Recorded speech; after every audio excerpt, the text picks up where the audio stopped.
Welcome to the Puberty Prof Podcast, where information and tools are shared to help you have conversations about puberty and other growing up topics.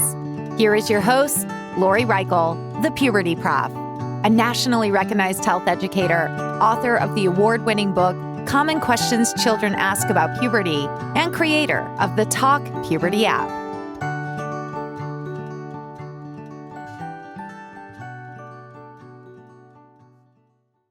Hi, and welcome to the Puberty Prof Podcast. I'm your host, Dr. Lori Reichel, the Puberty Prof.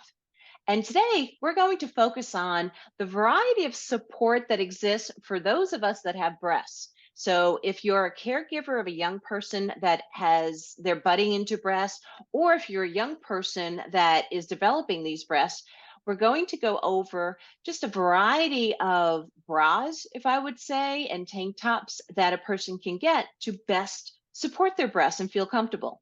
To help me out, I asked Meghan Vlad to come back. She was on the last episode to talk about common questions children ask about breasts and breast development. So thanks so much for coming back here, Meghan. Absolutely. Thank you so much for having me back. I'm excited to continue our conversation today. Me too. And would you remind us a little bit about your background? Absolutely. So I am a health educator here in New York. I went to Coastal Carolina University where I studied physical education and health. I came back up to New York to do my master's degree in health education, and I've been teaching for the last 7 years in both phys ed and health, primarily in health the last 3 to 4 years. Wonderful. And you seem to have the same passion that I do about providing the best functional health knowledge and skills to young people so they can be the happiest and healthiest they can be. Would you agree to that? Absolutely. So like I said, we're going to be talking about some support for breasts. And if you're able to watch this on my YouTube channel, that's the Puberty Prof, Lori Reichel, Puberty Prof YouTube channel, you can do that because Meghan and I are even going to be showing some bras that people can use. And there's so many varieties out there. So again, feel free to watch this on my YouTube channel or listen in because we'll try to be as descriptive as possible. And so again, thanks for being here, Meghan. And if we can start talking about what young people can wear, like what most girls as they're beginning to bud into breasts, that if they just want to wear a tank top, that's okay, correct? Absolutely. I think it all comes down to what do you feel comfortable in and what do you feel confident in? That's something that I started doing when I was really young, was when I was looking in the mirror before I left, for my school day or wherever I was going. Am I comfortable? Am I confident? And if the answer to either one of those questions was not yes, I knew I had to change something about what I was wearing. And I think that also starts with our undergarments. We wouldn't want underwear that cuts into, the sides of our legs or into our pelvic area. So why would we want to wear something on our chest that is going to be uncomfortable or not make us feel good? So what I did was I just grabbed a basic tank top. I do not have them as a sponsor, but I have to say I love them. This is Duluth Trading. They have like a little bit of that stretch, and it's a basic tank top. They have a variety of sizes for adults and young people, and they also have a variety of colors, which I love. But that's something that if a young person's just budding into breasts, in other words, they're slowly developing, it'll give a slight support for the person. There's also tank tops that they call it like a hidden bra or a hidden support layer, if I say it like that. So I have a blue one right now in my hands. And so they have thin straps going over the shoulders. And then inside, there's this little, it's an area that is like a shelf bra. That's the best term to use. So there's elastic, so it would go a little closer to the breast to hold them up a little bit more. So it gives a little bit more support. And then there's 2 layers of fabric for the breast to be held up or in. Up, I guess that would be the best word. Would you like to add anything about tank tops? I think that a tank top is a great place to start. And I think that's a lot of times where we think about that term training bra is when you get those kind of camisole style tank tops where there's that extra layer of fabric, there's the elastic that is going to give that same type of feeling as having, some sort of a bra. Trying to think of what we would call the base of a bra. Yeah. But that would kind of give a similar feeling to what that might feel like. And I think it also provides that just extra layer of support that someone might be seeking as they are developing, or if they're feeling a little self-conscious. Yeah. Yep. So for a lot of young people, having a tank top, it's a very simple, supportive piece of clothing you can wear, and just, yeah, like I said, to start out with. There are, like Meghan said, there's no training bras. There's no reason for your breasts to be trained to do anything. I mean, they're a natural part of a lot of us. A lot of us that identify as female, they're natural. So wear whatever you feel comfortable in. I will say, and I've heard some parents and caregivers raise the issue of when a young person starts budding with their breasts, sometimes people start to note that if they're wearing simply a t-shirt, because that might be more obvious. And I don't have an issue with people being who they are and expressing themselves. The reality is sometimes, though, when people see more of things through our shirts, they stare. Things become very obvious. And again, I don't have an issue with people growing, yet we want them to feel comfortable, and we don't want anybody to harass anybody. Does that make sense, Meghan? Am I phrasing that okay? Throughout my years of teaching, I've encountered that where a student who's been developing maybe quicker than their peers was uncomfortable because of the attention that they were receiving, but they weren't necessarily doing something about it. They were uncomfortable, finally came to talk to a trusted adult about it and said, this person has been staring and I don't know why. And we had to have a conversation about, okay, when do you notice this is happening? And it came out that they noticed it more when they were not wearing any sort of support, and it was drawing attention. And we talked about how it's very normal for our bodies to start to develop, and some people may develop more quickly than others. And unfortunately, by being that first person, it might draw some negative and unwanted attention. And there were definitely ways that we can work through that and feel comfortable in our bodies, and make sure that people also understand the boundaries of, hey, you don't have permission to look at my chest, and I'm not comfortable with that. And addressing how can we make adjustments so that everybody involved feels comfortable, and we're not making anyone feel like they're singled out, or that they can't express themselves the way that they want to and how they dress. Yeah. So I guess a little side conversation that we can have real fast is that if a person is feeling that they're being stared at, they're being maybe teased or harassed, because they're growing breasts or because people want to look at them, that they need, like you said, to go to a trusted adult, because we want you to have support. That's another type of support versus the fabric that we're talking about today. Yeah. But we want to make sure young people feel comfortable as they're going through this growth. And even, like, I know for college folks, like, I don't want anybody to stare at people's body parts and stuff. And we have to have honest conversations about what does it mean to be respectful. You might want to look at something real fast, but we don't glare at somebody. We don't just sit there staring continuously, because we want people to be comfortable being who they are. Mm-hmm. Absolutely. Okay, so to go to other types of support, I have in my hands right now, it's a type of bra that has no closures. Basically, kind of like a tank top, you would just pull it over your head.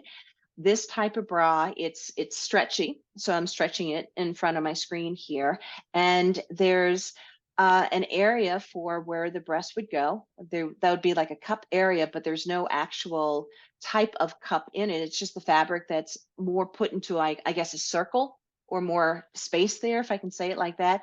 And this would be simply worn. You can adjust the straps because there's a way to, what are these things called? I don't know what they're called. Like a fasten. I have one very similar to that with me, where it has Okay.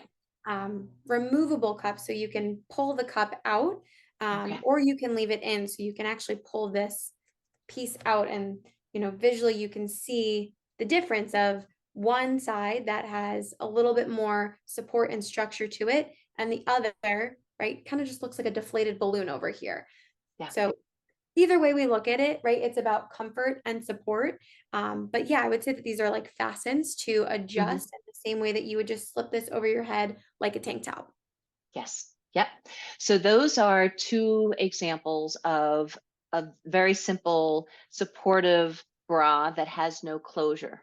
So would you mind showing some other bras that actually have a closure in the back and what that is? So I have another one here that has an underwire, and usually bras that have an underwire have the same sort of clasp closing structure or system to them that will fasten, where that you can go on multiple different I don't know if we want to call it like a layer or a level, but we start at our loosest and they just fasten in place. So then you have your bra that is fastened in the back, and you can go tighter and tighter to whatever feels most comfortable on your body. So it would be fastened the tightest. So for the bras that don't have the closures, that simply can be put over your head and then you have to wiggle your arms through the arm openings. But for a bra with a closure, I know what I recommend sometimes people do is to actually put it around the waist or right below the breast area and close it, so you can do it in the front of your body and then simply turn it around and then put your arms into the arm areas. So Absolutely. I'll demonstrate, right? So we would come in, fasten how it felt best, spin it around, and then slipping our arms through and going ahead and pulling up the straps. Now, because this is already over, what I'm wearing and another bra, I would probably want to, if this was just fitting this tight in general, loosen the straps by pulling back towards the base and back part of the bra. Yeah. And if I wanted to make it tighter, do it on the other side, I would pull towards the front of the bra, making the strap a little bit tighter, like such. now I've heard of some people actually like kind of put their arms into the bra and then they're able to latch it themselves in the back. I don't have that dexterity. So if some people do, if you want to try that out, but I know, I can put my hands behind my back for sure, but to have it, because you have to get both parts of the bra behind with the closure and you have to, so you can try that. But as Meghan had just said, it seems like the both of us do the same technique of how to put it on. And you had said, I'm sorry, go ahead. Oh, I was going to say, I think whatever is easiest and works for someone, and there's absolutely times that I might have it already fastened together and I put it on over my head like a t-shirt. I think it just depends on the bra and your arm, shoulder flexibility. I think lots of times when I would try to do it the other way, where I would reach behind, things would get tangled and uncomfortable because I've connected it and put the bra in place, but the strap down here is all twisted up and then I've got to redo it. So I found the most efficient way for me is to do it in the front. But I think absolutely, if you've got that talent to reach around the back, go for it. Excellent. Thank you. And you had said that you showed that bra where there's an underwire, in which some bras have no underwire. It means that they're just like out of a foam consistency, and a underwire bra. Sometimes people would recommend, people that have larger breasts might use that, but it's all by preference. I mean, I'm going to admit that for me to feel most comfortable with a bra, I have gone to a store, and I like the brand Soma, and they will recommend certain bras. I'll try them on, and they train people for how to do this with others. So it's not just somebody coming off the street or anything. There are specialists, and then that are trained for how to do this, and then they can even give advice and say, yeah, that type of bra is not the best. We recommend an underwire or not an underwire. Yes, I've had this exact same experience where you go in, you can get fitted so that it's, nothing is uncomfortable. And then even then you can try on something that they think will be great for you and you put it on your body and it just doesn't feel right. So it's finding comfort in what you have on. Nothing that you wear should be uncomfortable. Yes. Which I was going to say, I know that there's body shaping tanks too. That would go more along with a tank, but sometimes they also have a bra in there. And I'll admit, I've had one or two in my life that if I'm going to go to a special event, yet I've never felt comfortable in them because it just seems like they're, no matter what size I get, it's like tight. And I just don't feel me in them. So what I'd recommend that if you're going to use something for a special event that's going to be a body shaping kind of bra, okay, fine. Yet make sure that when you wear clothing, you feel comfortable in it because you don't want to have to be sitting in school or being at work feeling uncomfortable. It just lessens your joy of being present during the day. That's my advice. Would you agree with me, Megan? 100%. Well, we can now talk about sports bras because we had said that both of us, we like doing some kind of exercise. So, what's the deal with sports bras? So sports bras are designed for different levels of impact. So we can start with this sports bra here, which I actually wear very often as a regular bra because, again, it's about comfort for me. So this is very lightly lined. There is no underwire. It is, again, a stretchy fabric that doesn't dig in any way, shape, or form. This is for like low impact things. So like I said, if I'm wearing it to work, not doing anything crazy and strenuous at work that would require additional support. But this is also great for things like yoga or walking, or sometimes people who don't have larger breasts might be able to wear something like this. And that's all the support that they're going to need, even for something high intensity. You can also get a little bit more supportive. This is a more like a thicker style fabric that has the elastic on the bottom. And you can't see it, but it's built in elastic here. There's no shaping of this, but this is something that I might wear if I'm going to work out and do some light weightlifting. Nothing that's going to be like high intensity interval training or sports related. This would be a much lower impact.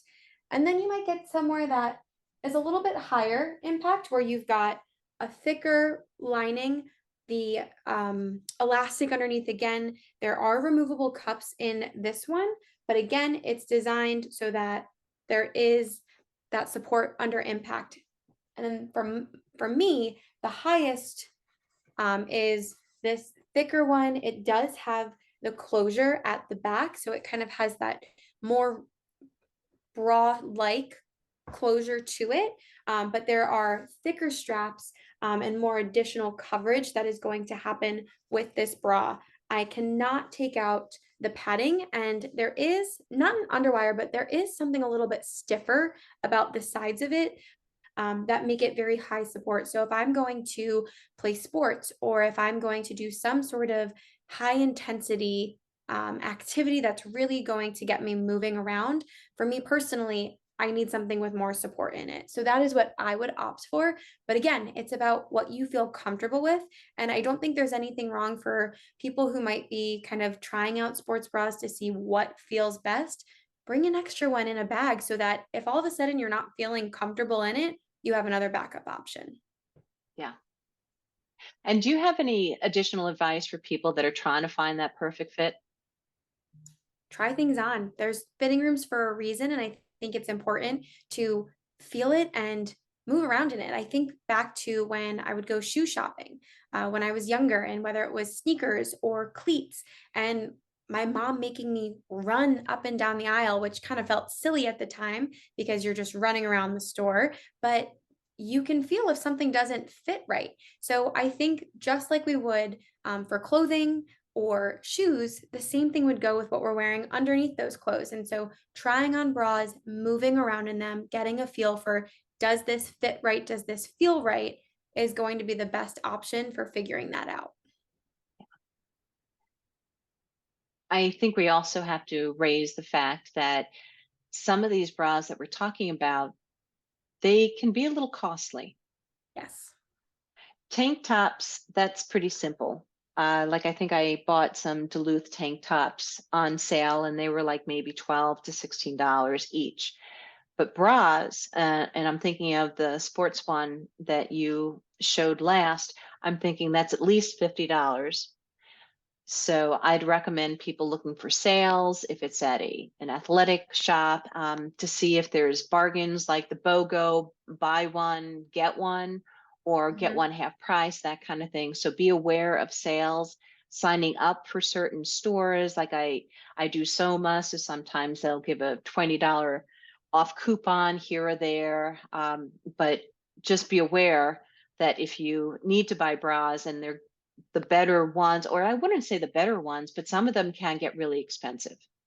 Definitely. I think there's also nothing wrong with kind of getting like hand-me-downs. I had three older female cousins who developed before I did because they were older, and they would pass down things to me. And although I wouldn't share underwear with someone, a bra is different. And so I would be happy to take, a bra that they didn't need anymore, didn't work for them, didn't fit them. If it fit my needs, great. If not, I pass it on to someone else. So I think if there's an opportunity to kind of upcycle those materials and those clothes, I think that's a really great way to kind of get a feel for something as well. And as an adult, I really do look at the clothes that I'm buying, the bras that I'm buying as investment pieces. And I really do want to make sure that it's something I'm comfortable in, because it's something that I'm going to need for quite a long time. And I think if you're able to purchase something that you can use for a while, it's worth your investment in it if it's something that you're going to be confident and comfortable in. Great words of advice. Do you have anything else you'd like to share with people, or any other advice for caregivers or for young people that might be listening in? I think sometimes going to purchase a first bra can be overwhelming with lots of different emotions. I think sometimes people might feel uncomfortable, whether it's the caregiver or the young person. I think making it something special can be a way that takes away some of that uncomfortable aspect of it, and making it something that can be enjoyed. Maybe you bring a friend along and it's, two caregivers go with their adolescent children to go pick this out, or a big sister, or anything like that could kind of ease the tension that may come along with it. I also think for caregivers, letting your child pick out something that they like, something they might take pride in, is something that will help them to understand that, this is something that you're going to be comfortable in because you like it. And it's not just something I picked out for you. And, I think as a developing person, there's great, cheaper alternatives. I remember, I think my first bra probably came from Kohl's, and my parents took me. We had probably a discount and, some Kohl's cash laying around, and we applied it that way. And so, that first bra was a big deal because this was, the first time I was going to have one, and I got to pick out whatever I wanted, within reason, of course. But they had really great, designs and colors, which nobody was going to see but me. But it was something that made me feel like I had a voice in what I was choosing, and I was comfortable with the decision that was made. Yeah. And you're right, Kohl's, they have a lot of sales. They have like 20% off, 30% off, and then you get the Kohl's cash. That's a great use for that Kohl's cash for sure. Yes. Well, thank you so much again, Meghan, for being here today. And to our audience, thanks so much for listening in. If you'd like to connect with me or somehow connect with Meghan, please email me at pubertyprof@gmail.com, or check out my website at pubertyprof.com. I appreciate you all listening in for this wonderful episode. And I hope that you have a happy and healthy day. Thank you for listening to the Puberty Prof Podcast, where information and tools are shared to help you have conversations about puberty and other growing up topics. Did you enjoy this episode? Please like, share, and subscribe wherever you listen to podcasts. You can also follow the Puberty Prof on Twitter or Instagram. The Puberty Prof, Lori Reichel, wants to hear from you. Go to pubertyprof.com or click on the link in this episode's description. There you can find more information, as well as ask questions to be answered by the Puberty Prof in a future episode. That's pubertyprof.com. Also, remember to check out the Talk Puberty app and the book, Common Questions Children Ask About Puberty. Until next time, this is the Puberty Prof Podcast, where information and tools are shared to help you have conversations about puberty and other growing up topics.